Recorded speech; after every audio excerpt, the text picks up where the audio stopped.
Hey everybody, it's Christy Birchville. Today we are looking at Joshua chapter 14. This is such an interesting chapter because here we really get to know and see Caleb, a man that we first met when he was kind of introduced with Joshua, and the two of them went and spied out the land together. They were part of the original 12 spies that came back, and they were the only two that told the land of Israel, hey, we can do this.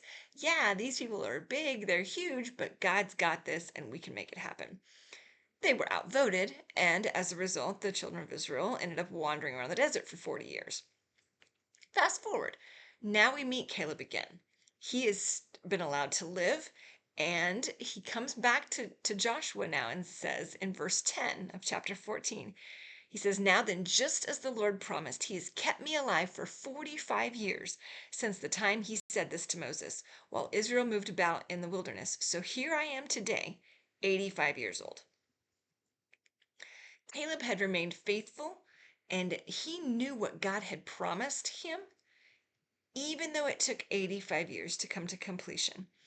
He wanted the land that he had scouted out when he first went through the area of the promised land. And God had promised him, Moses had told him, yes, when you come back, you will be able to go and conquer that land. Well, now it's time.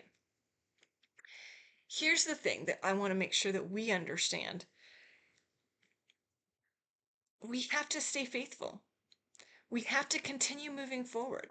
We have to do the little things because sometimes beginning again is about just getting up the next morning.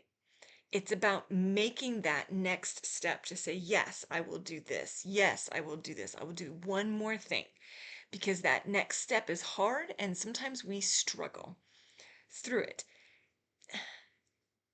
God sees our ability and our desire to be obedient to Him.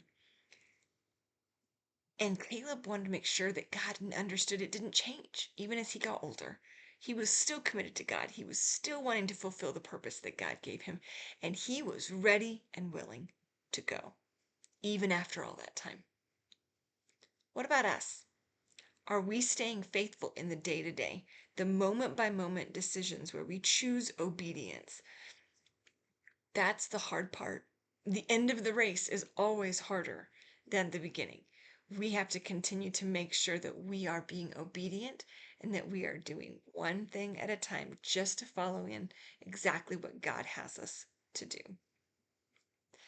Now, if you've missed any of these, make sure you go back. There's a link in the description below that'll take you to the playlist so you can watch everything from our series through Joshua.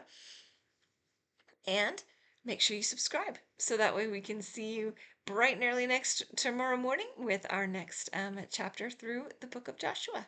Thanks.